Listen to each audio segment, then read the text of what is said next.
Good morning, Gateway students. This is installment number 2 of the SketchUp.com lesson. Bear in mind, I'm an amateur at making these videos, so don't laugh. My microphone isn't that nice. You'll hear some crackling. Just try the best you can to understand and follow along. Bear in mind, everything I've done are things that I've learned off the internet. I've watched tutorials on YouTube.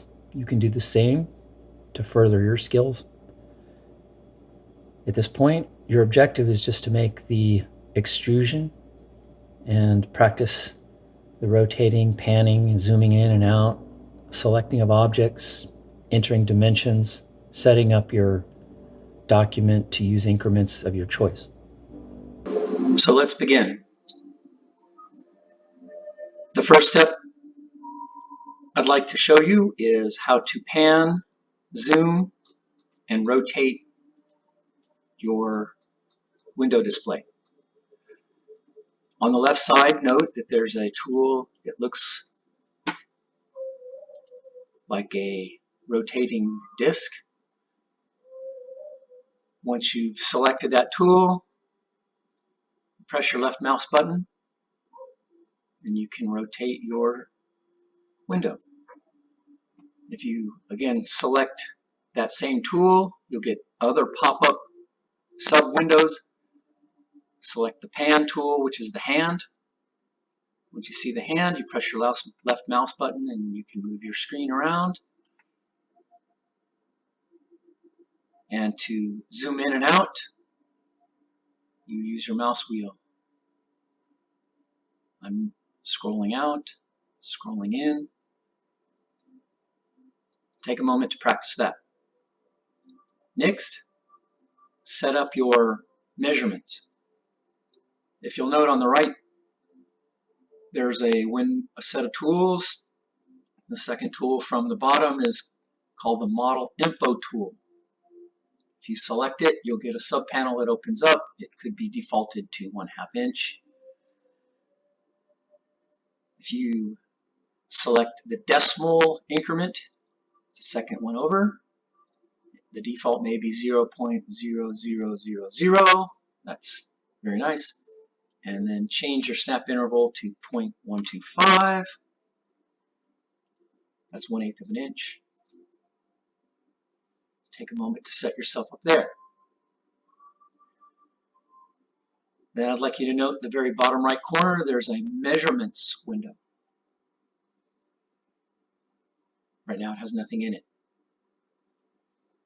Let's begin by trying to make a rectangle extrusion.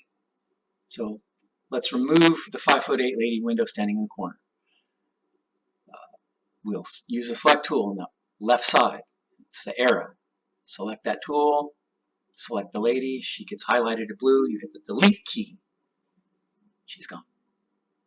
Now we draw a square. About 6 tools down is the rectangle tool. If you select it, again, you're going to see pop-ups. Make sure you select the rectangle, and then you should see a pencil. If you left click on the origin and start to pull to the right and forward, you'll begin to make your square. Now, this time, you'll note the dimensions in the bottom right. It says 20 by 20, but I want a 6 by 6.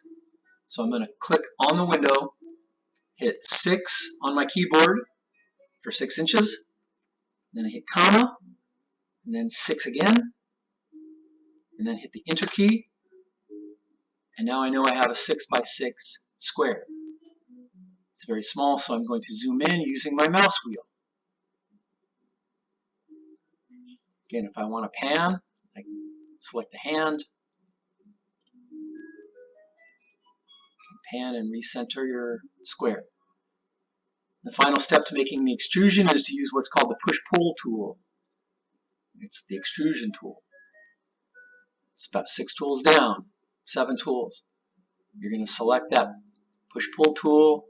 Looks like a little rectangular shape with an arrow on it. It says push-pull. Click it. Now, Put your cursor over your profile of your square. Use your mouse to press left mouse button and then pull up.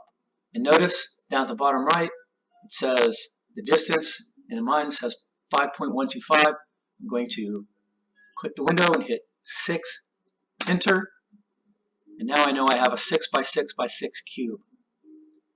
Take a moment, see if you can achieve this, and let me know.